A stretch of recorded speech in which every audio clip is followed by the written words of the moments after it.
Doutor Pimenta aqui, bora falar do Xi Jinping lá da China, que o bicho tá pegando, né? Que a gente viu que ele foi aí reeleito, tirou um cara lá do Congresso, enfim, o negócio é um pouco mais embaixo, porém aqui o negócio tem que ser mais pra cima, ou seja, você metralhar aquele like maroto e se inscrever aqui no canal se você não é inscrito. Porque essa reeleição do líder chinês, né, é uma boa notícia pra Rússia, mais ameaçadora pros Estados Unidos e Taiwan.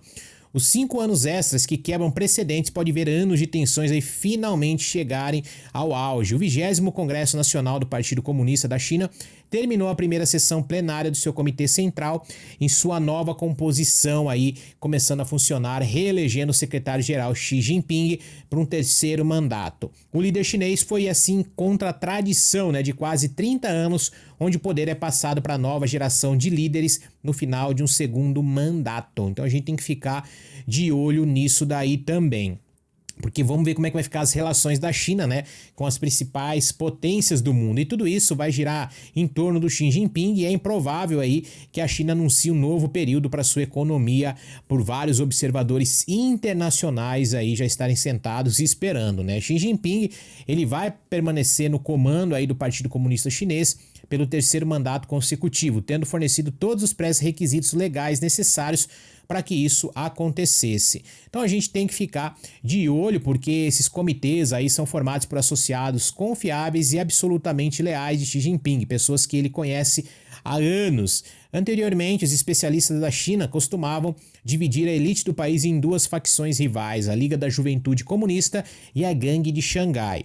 No entanto, essa abordagem não é mais aplicável. A agência de notícias de Pequim informa que Xi supervisionou pessoalmente a seleção de candidatos para poder concorrer aí ao Comitê Central do Partido Comunista e definiu alguns critérios para que isso realmente acontecesse. Então, a gente tem que ficar de olho, porque é algo bem complexo, né? A China agora, a gente sabe que a China é a potência mundial, tudo praticamente gira em torno da China, tudo praticamente do mundo vem da China, componentes. Às vezes você compra um negócio fabricado no Brasil, mas é um componente que vem da onde? Da China. Então você não vê o Made in China ali, vem Made in Brasil, mas é simplesmente montado aqui no Brasil e tá calor pra caraca, hein? Então a gente tem que ficar de olho nisso e ver como que vai se comportar os mercados, né? Perante tudo que vem ocorrendo na China, as pressões ali que são colocadas, né? Taiwan, Hong Kong, a gente sabe que o bicho realmente tá pegando, né? Ainda mais agora que ele vai ficar no terceiro mandato. Vamos ver o que vai acontecer, o que pode ser imposto ali dentro também, né? Para que isso de fato venha trazer algo que seja iminentemente bom. Mas eu acredito que sendo o Xi ali, o negócio é um pouco mais complexo, né? Ainda bem que a gente tá gravando vídeo aqui na plataforma do YouTube, que se fosse uma plataforma lá da China, era um pouquinho mais complexo, né? E como eu falei para vocês aí, então a China dividia, né, em duas facções rivais, né? A Liga da Juventude Comunista e a Gangue de Xangai. E essa abordagem, como eu falei, não é mais aplicável, né? Inclusive, várias notícias lá de Pequim já noticiou isso daí também. E Xi supervisionou, como eu falei, os candidatos para concorrer, então, ao Comitê Central aí do Partido Comunista, definindo critérios para a seleção. A segunda pessoa mais importante, para você ter ideia, na hierarquia do partido é Li Qiang, o atual secretário do partido em Xangai. Ele é o candidato mais provável para o cargo de primeiro-ministro do Conselho de Estado da China esse ano de 2023 que vai entrar aí, embora ele nunca tenha ocupado um cargo importante no governo, para você ter ideia. Outro fato em desacordo com a tradição estabelecida, tá? Para você se entender um pouco mais do fato, né? Lá tem muitas tradições que ocorrem para que seja seguido a hierarquia. E diante de tudo isso, né, os especialistas estão certos de que qualquer tentativa de especular sobre a identidade do eventual sucessor de Xi Jinping é inútil. E Xi está definitivamente pronto para governar o país mais populoso por muito mais anos. A rápida ascensão de Li Qiang à segunda posição mais alta do partido demonstra então que Xi valoriza a lealdade e a confiabilidade. Para você ter ideia, ele foi nascido aí na província de Zhejiang, né? Agora eu lembrei aqui, onde vai muito dessa parte de mecanização agrícola, né? Lá que tem o Instituto de Agricultura local. Só que depois que ele trabalhou lá, né? Que se estudou lá também, ele foi estudar economia na escola do Partido Central e na Universidade Politécnica de Hong Kong. E aos 24 anos, ingressou então no Partido Comunista. Lá também se concentrou nos programas juvenis do partido. Entre 2004 e 2007, trabalhou em Zhejiang, tendo Xi como seu superior direito, depois que Xi foi eleito secretário-geral em 2012. Li foi nomeado governador de Zhejiang e depois promovido a chefe do partido na província vizinha de Jiangsu. 5 anos depois foi nomeado secretário do partido em Xangai e pela primeira vez entrou aí no Partido Comunista Chinês. E na primavera desse ano, Xangai chegou às manchetes nos meios de comunicação de todo mundo devido ao surto da C-19 e a dura resposta das autoridades locais. A cidade esteve fechada durante 2 meses, o que resultou em consequências econômicas significativamente catastróficas e até numa fuga temporária da população da cidade. No entanto, parece aí que o Chile apreciou as ações de Li, que cumpriu a política geral de zero C-19 na China. E além de Xi e Li, dá pra fazer uma dupla sertaneja, Xi e Li, né? Não, acho que dá, hein?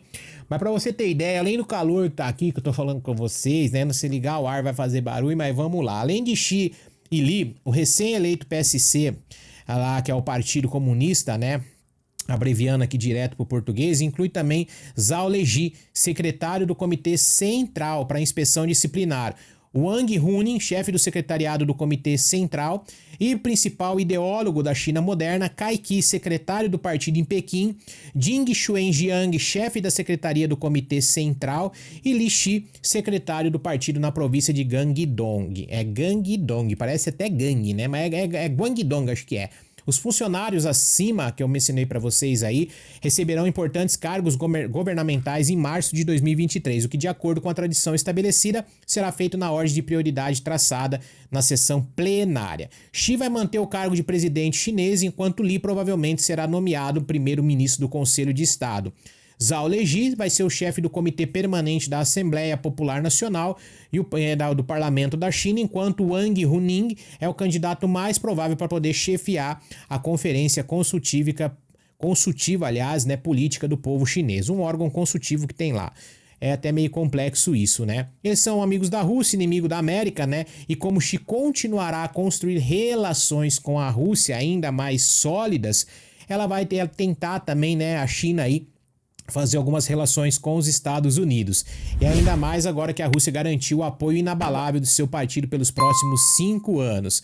O Yuri Tavrovsky, chefe do Conselho de Especialistas, né, do Comitê Russo-Chinês para Amizade, na verdade, Paz e Desenvolvimento, diz que é importante para a Rússia ver a estabilidade e o compromisso lá do Partido Comunista Chinês com a sua estratégia de longo prazo.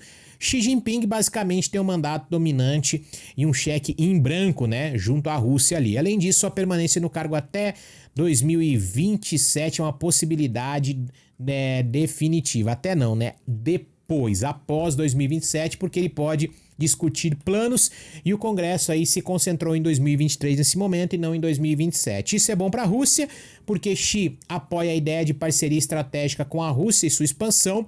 Já a cooperação existia antes, né? Mas foi Xi Jinping que classificou como a parceria estratégica da nova era.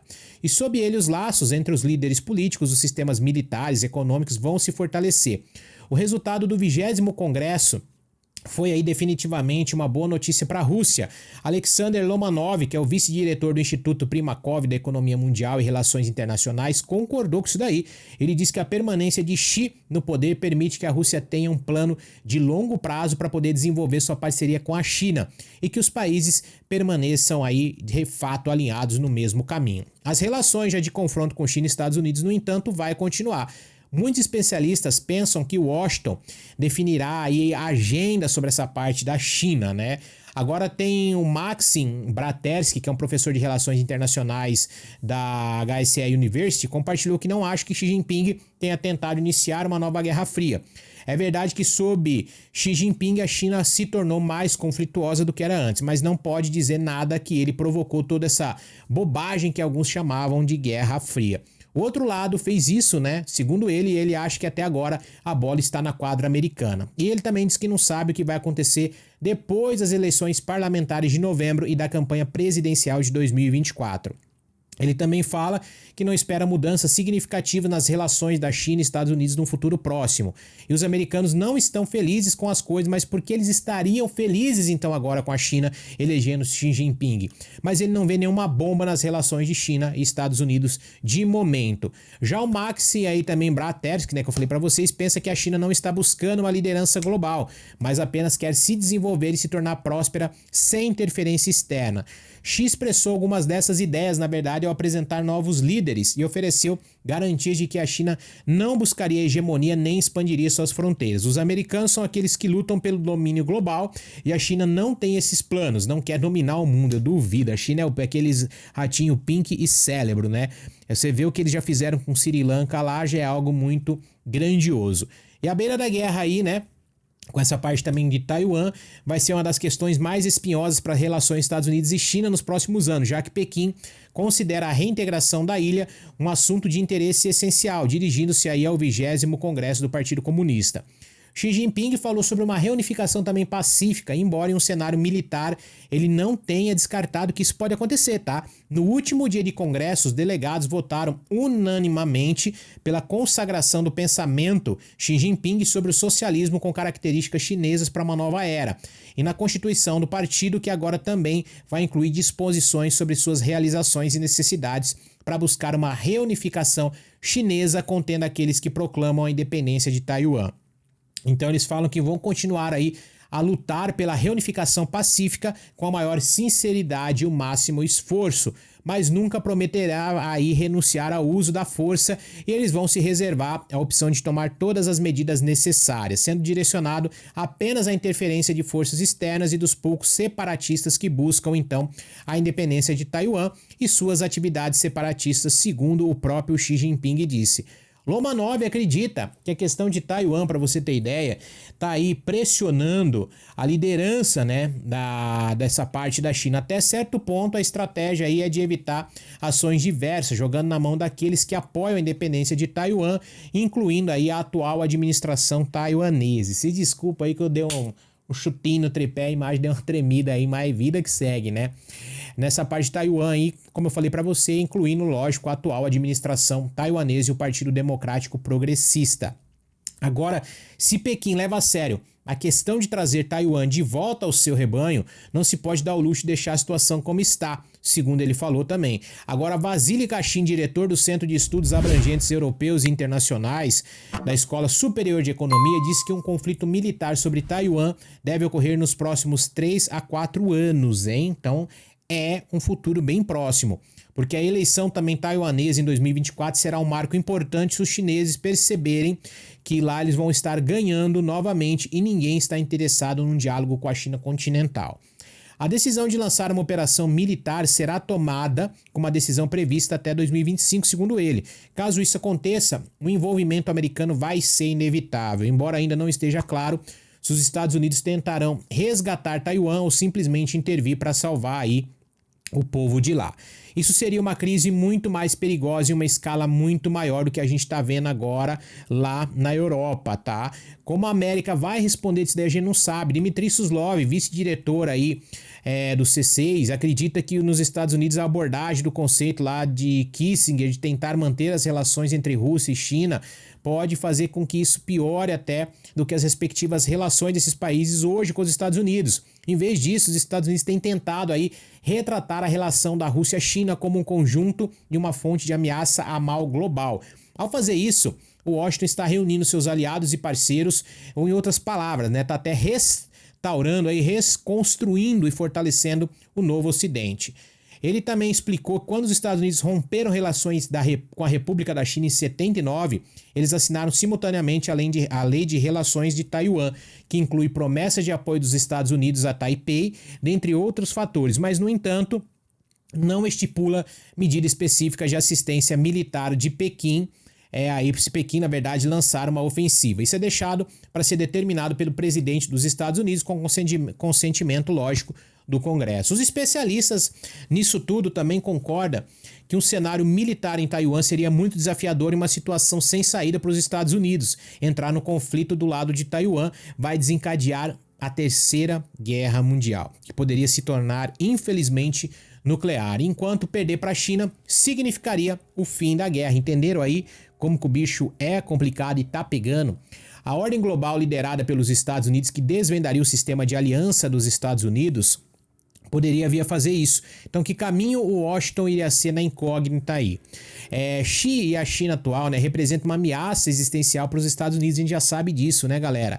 Essa parte econômica, militar aí, a China está demonstrando que o socialismo global, ele não vai ser muito assim derrotado, ele quer ser rejuvenescido internacionalmente, está se tornando um movimento poderoso que pode desafiar o capitalismo liberal defendido pela América. Então a gente tem que ficar de olho nisso.